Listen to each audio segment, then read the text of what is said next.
Fala pessoal, bom dia. Hoje vamos falar primeiro, da reeleição do Edinaldo Rodrigues, que subjugou o Ronaldo. Todo mundo ficou contra o Ronaldo e eu quero saber muito o motivo disso.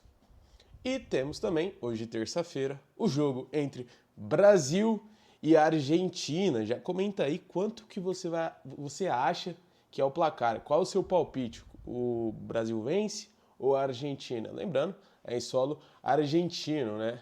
Primeiro, o Edinaldo Rodrigues, ele foi eleito, meus amigos. Mas o que corre na internet é essa reeleição contra zero oponentes políticos, já que o Ronaldo não teve nenhuma chance, não conseguiu nem conversar com a maioria das federações, sendo que só a Paulista o recebeu. Enfim, o Edinaldo Rodrigues foi eleito por unanimidade das 27 federações estaduais e 26 clubes, sendo 13 da Série A e mais 13 da Série B do Brasileirão. O Edinaldo no poder começa em 2026 e só acaba em 2030, ainda tendo mais 4 anos de reeleição, então dá para ficar bastante tempo ainda. Uma das diferenças entre o Ronaldo e o Edinaldo foi, claro, as suas raízes políticas. Tanto é que o Ronaldo chegou ali com apenas 2 vice-presidentes.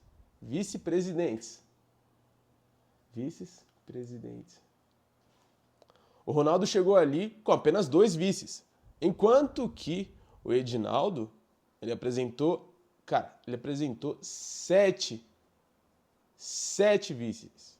Primeiro, Ricardo Nonato Macedo de Lima, Gustavo Oliveira Vieira, Gustavo Dias Henrique, Ednailson Leite Rosenha, Antônio Roberto Rodrigues Góes da Silva, Leomar de Melo Quintanilha e Rubens Renato Angelotti. Já dá para ver que essa é a primeira diferença. Outra é a tradição do Edinaldo Rodrigues, que está há muito mais tempo do que o Ronaldo pensava em se eleger. Por isso, não teve chance nenhuma, não tinha raiz política, foi meio que tudo às pressas. E aparentemente, como nós vimos, o Ronaldo uniu todos contra ele. Porque tivemos dessa vez uma unanimidade enorme. Todos reforçaram o seu voto a favor do Edinaldo Rodrigues. A CBF também comunicou que houve apoio aí, rapaziada, dos 13 clubes da Série A. Como eu disse, entre eles está Palmeiras, São Paulo, Inter, Grêmio, Juventude, Atlético Mineiro, Cruzeiro, Botafogo e até o desafeto do John Textor, que é dono do Botafogo, ainda assim não impediu de que ele votasse a favor da reeleição de Edinaldo Rodrigues. Então, até os inimigos do Edinaldo Rodrigues foram e votaram nele. Tamanho foi a reunião que o Ronaldo providenciou para mostrar força e para mostrar como todos estão unidos para não mudar absolutamente nada. A Leila, que vem aí reclamando de algumas coisas, como por exemplo todo esse protesto contra o gramado sintético e também o caso do Luigi ali do Sub-20 da Libertadores, ainda assim não votou a favor do Edinaldo Rodrigues, mesmo sem nenhuma providência de fato da CBF contra a Conmebol, ou seja, mesmo sem apoio nenhum, ela votou. Essa deve ser uma das únicas vezes que a maioria dos times grandes se uniram de fato para alguma coisa. Eles se uniram para expulsar o corpo estranho, o Ronaldo. Os times da Série B também votaram, foram 13, como eu disse, e ao todo foram 67 representantes que votaram no dirigente, confirmando 100% de aprovação. Então, basicamente, o Ronaldo bateu de cara com o muro, com todo mundo se unindo contra ele. O Ronaldo, para quem não sabe, disse em dezembro ali que tinha vontade de se reeleger, mas não conseguiu nem encontrar as federações. De todas as 27, só Paulista que chegou a recebê-lo para ouvir as ideias do Ronaldo. O resto já logo de cara falou, não, a gente apoia o Edinaldo, não tem do que reclamar, não queremos outra pessoa. E aí não deixou o Ronaldo falar. Imagina o presidente da federação lá do Acre negar uma visita do Ronaldo. Eu me imagino o que é que tem ali que traz tanto, isso aparenta ser medo, né? Tanto receio em receber um adversário político. O que é que faz com que um presidente de federação tenha medo de simplesmente ouvir o Ronaldo? Então, além de tudo isso, deu para ver que os caras ficaram com receio e quiseram provar a sua lealdade na hora de votar. Esse 100% de aprovação, ele só foi possível porque apareceu um nome grande para combater o Edinaldo. E, mesmo com a vontade do Ronaldo e todo o tamanho dele, não foi possível. Outra coisa seria o Brasil. O Brasil vai enfrentar hoje a seleção argentina. Todo mundo sabe que o Brasil é o grande azarão. Não só pelos 16 anos de tabu de não conseguir ganhar em solo argentino, um jejum de 16 anos, como também pela comparação entre a Argentina, que vem tendo uma boa fase, é primeira do grupo, atual campeã do mundo. A Argentina está vivendo uma ótima fase, enquanto que o Brasil teve dificuldade de vencer a Colômbia, só conseguiu fazer o gol da vitória nos acréscimos.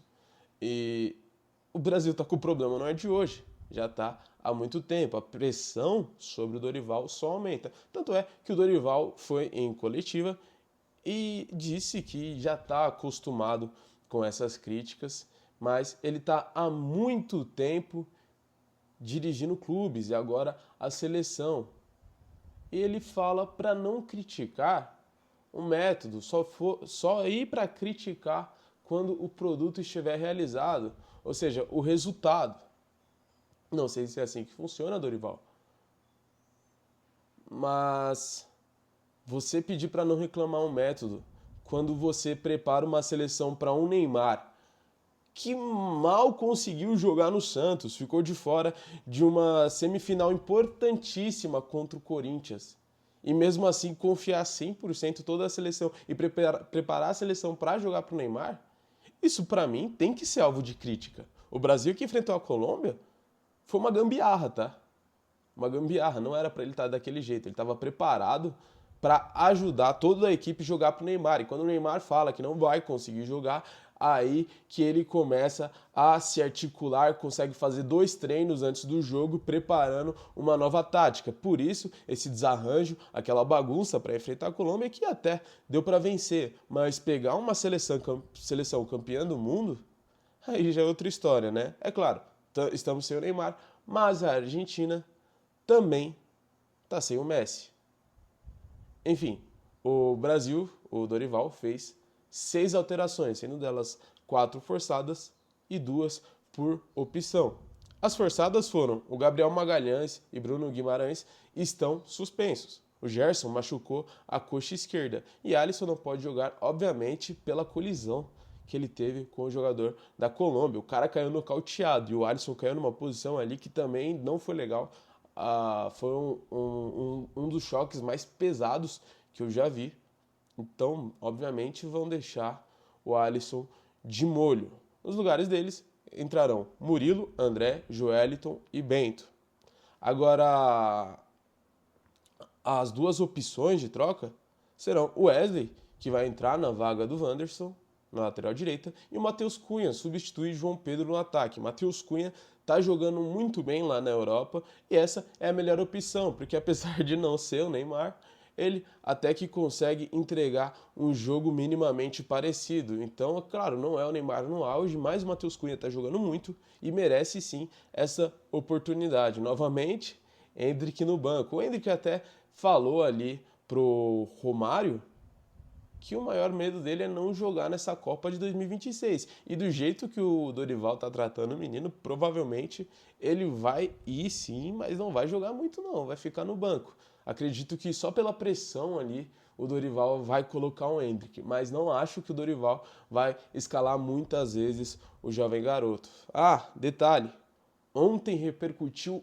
muito, mas muito, o que o Rafinha falou lá no podcast do Romário. O Romário, né, pô, gigante, foi e perguntou e induziu o Rafinha a responder sobre o seu comportamento e temperamento contra a Argentina e perguntou se teria porrada. O Rafinha confirmou, disse que se necessário, dentro e fora de campo.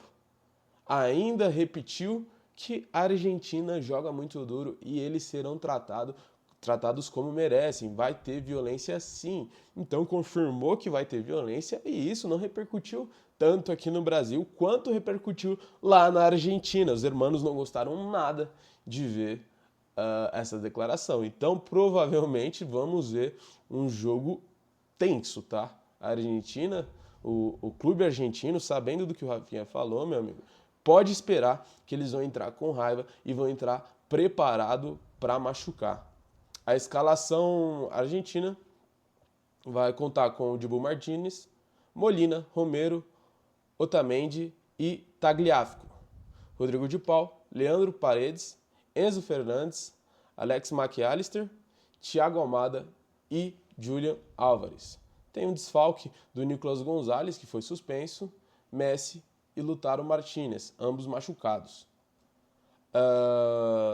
Cara, o Brasil vai vir diferente, mas dessa vez vem mais preparado para jogar com o time que tem e não com o time que deveria ter. O Dorival, dessa vez, não esperou um Neymar ali pronto para jogar e pronto para ser a força motriz da seleção.